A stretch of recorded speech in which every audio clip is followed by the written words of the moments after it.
ஆன்மீக அன்பர்கள் அனைவருக்கும் தெய்வீக எண்ணங்கள் யூடியூப் சேனலின் சார்பாக அன்பான வணக்கங்கள். இன்னைக்கு நம்ம தெய்வீக எண்ணங்கள்ல பார்க்கக்கூடிய மிகவும் ஒரு முக்கியமான பதிவு, கந்த சஷ்டி விரதம் 48 நாட்கள் இருக்க முடியாதவங்க விரதம் இல்லாமல் எப்படி பூஜை செய்வது? இந்த 48 நாட்களும் விரதம் இருந்த பலனை பெறுவதற்கு விரதம் இல்லாமல் தினசரி எளிமையான முறையில எப்படி முருகப்பெருமானை வழிபாடு செய்வது, இதை பற்றி தான் இந்த பதிவுல நான் உங்களுக்கு சொல்ல போறேன். பதிவை தொடர்ந்து கடைசி வரைக்கும் பார்த்து பயன்பெறுங்கள். தெய்வீக எண்ணங்கள் சேனலை இப்பதான் நீங்க முதல் முறையா பாக்குறீங்கன்னா கீழே இருக்கிற சப்ஸ்கிரைப் பட்டனை கிளிக் பண்ணிக்கோங்க, பக்கத்துல இருக்கிற பெல் பட்டனையும் கிளிக் பண்ணிக்கோங்க. தினம்தோறும் ஒரு ஆன்மீக தகவல் கொடுக்குறேன், அது உடனே நோட்டிபிகேஷனா வரும், நீங்களும் பார்க்கலாம். பொதுவாகவே சஷ்டி விரதம் இருந்தால் நல்லது. வருடத்திற்கு ஒரு முறை வரக்கூடிய இந்த கந்த சஷ்டி விரதம் அப்படின்றது மகா கந்த சஷ்டி விரதமாக பார்க்கப்படுகின்றது. முக்கியமா பாத்தீங்கன்னா முருகப்பெருமான் சூரபத்மனை வதம் செய்த அந்த நாளை தான் நம்ம கந்த சஷ்டி திருவிழாவாக ரொம்பவும் கோலாகலமாக கொண்டாடுவோம். இது வருகின்ற அக்டோபர் 21ஆம் தேதி தொடங்கி 27ஆம் தேதி வரைக்கும் இருக்கு. இந்த மகா கந்த சஷ்டி விரதம் அக்டோபர் 27ஆம் தேதி இருக்கு. அதற்கு முன்பாக நீங்க ஒரு மண்டல விரதம் 48 நாட்கள் விரதம் இருந்து முருகப்பெருமானை எந்த ஒரு விஷயத்தை வேண்டி வணங்கினாலும் அது சீக்கிரமாக நடக்கும் அப்படின்றது ஐதீகம். அந்த வகையில தான் இந்த செப்டம்பர் 10ஆம் தேதி இந்த விரதம் துவங்கியாச்சு. இது 48 நாட்கள் கடைபிடிக்கிறவங்க எப்படி இருக்கணும் அப்படின்ற பதிவு ஏற்கனவே நம்ம சேனல்ல கொடுத்துருக்கேன். 48 நாட்கள் விரதம் இருக்க முடியாதவங்க 21 நாட்கள் இருக்கலாம். அதாவது அக்டோபர் 27ஆம் தேதிக்கு முன்பதாக 21 நாள் கணக்கு எடுத்துக்கோங்க. அதிலிருந்து விரதம் இருக்கலாம். 11 நாட்கள் விரதம் இருக்கலாம், 9 நாட்கள் விரதம் இருக்கலாம், ஒரு நாள் விரதமும் இருக்கலாம். விரதமே இருக்க முடியாதுமா எங்களால அப்படின்னு சொல்றவங்க இந்த வழிபாட்டு முறையை எளிமையான முறையில எப்படி செய்வது, விரதம் இருந்த பலனை முழுமையாக எப்படி அடைவது, முருகப்பெருமானுடைய கடைக்கண் பார்வை நம்ம மேல படணும் அப்படின்னா எப்படி வழிபாடு பண்ணணும் அப்படின்றத பார்த்துடலாம். சஷ்டி விரதம் இருக்க முடியாதவங்க உபவாசம் இருக்காமலேயே முருகப்பெருமானை பூஜை செய்து அந்த பலனை பெறலாம். பூஜை செய்யும் பொழுது நீங்க பால் பழம் இதை நிவேதனமா தினம்தோறும் வைங்க. மனம் முழுவதும் முருகனை நினைத்து ஏதாவது ஒரு மந்திரம் சொல்லுங்க. ஓம் சரவண பவ, ஆறுமுகம் அருளிடும் அனுதினமும் ஏறுமுகம், இந்த மாதிரி உங்களுக்கு தெரிந்த முருகப்பெருமான் மந்திரங்கள், கந்த சஷ்டி கவசம், திருப்புகழ், கந்தகுரு கவசம், கந்த புராணம், இது எல்லாமே நீங்க பாராயணம் பண்ணலாம். வீட்டுல முருகப்பெருமான் இருந்தால் தினம்தோறும் இதை பண்ணலாம். காலையில ஒரு வேளை, அப்படி இல்லைன்னா மாலை நேரத்துல ஒரு வேளை, 2 வேளையும் செய்தால் நல்லது. ஏதாவது ஒரு வேளையை தேர்ந்தெடுத்துக்கோங்க. அதே மாதிரி முழு மனதோடு முருகனை நினைத்து மந்திரங்களை சொல்லி வழிபாடு செய்யறது. பூஜை எப்போ ஒரே ஒரு நெய் தீபமாக ஏற்றி வைத்து, ஊதுவத்தி ஏற்றி வைத்து, முருகப்பெருமானுடைய திருவுருவ படத்திற்கு சந்தனம், மஞ்சள், குங்குமம் இது எல்லாமே இட்டு அலங்கரிச்சுக்கோங்க. வாசனையான மலர்கள் வச்சுக்கோங்க. முருகப்பெருமானுடைய அருள் பரிபூரணமாக கிடைக்கும். தினசரி அவருடைய கோவிலுக்கு சென்றால் நல்லது. அப்படி இல்லைன்னா செவ்வாய்க்கிழமைகள்லையும் முக்கியமான நாட்கள்லையும் கோவிலுக்கு போயிட்டு வாங்க. சரி, இப்போ விரதம் இல்லாம பூஜை செய்யறத எப்படின்னு பார்த்துடலாம்.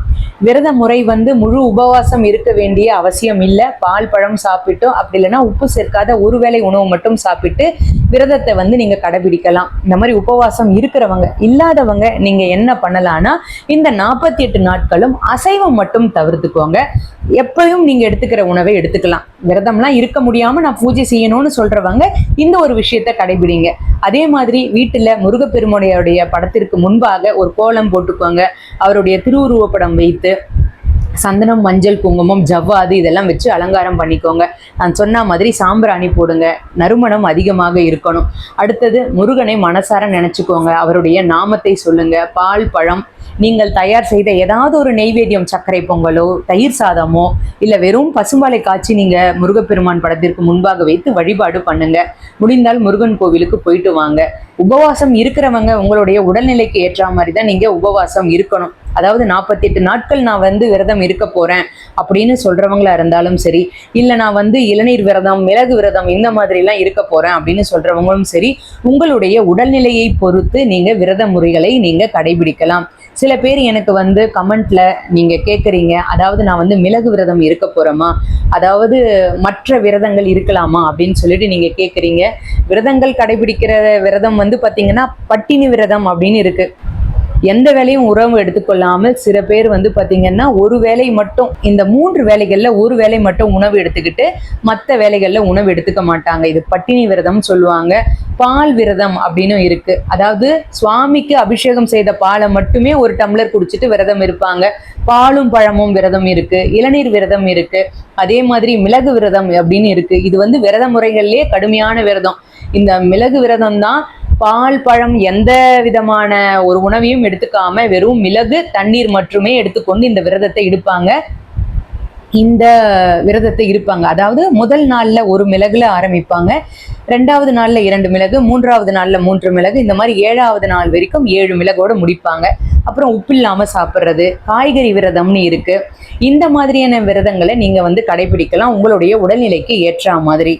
இந்த மாதிரி விரத முறைகளை நீங்கள் கடைபிடித்தால் இதுவும் நமக்கு பலன்களை அதிகமாக கொடுக்கும். ஆனா உங்களுடைய உடல்நிலைக்கு ஏற்ற மாதிரி தான். அதனாலதான் விரதம் எதுவுமே இருக்க முடியாதுன்னு சொல்றவங்களுக்கு எளிமையான பூஜை முறையை சொல்லிட்டேன். 3 வேளையும் நீங்க சாப்பிடலாம், ஆனா அசைவம் மட்டும் தவிர்த்துக்கோங்க. இந்த பதிவை எப்பொழுது பாக்குறீங்களோ அப்பொழுதுல இருந்து இதை நீங்க கடைபிடிக்க ஆரம்பிக்கலாம். அக்டோபர் 27ஆம் தேதி அன்னைக்கு சூரசம்ஹாரம் இந்த ஐப்பசி மாதத்துல. அதனால தவறாமல் அனைவரும் இதை கடைபிடிங்க.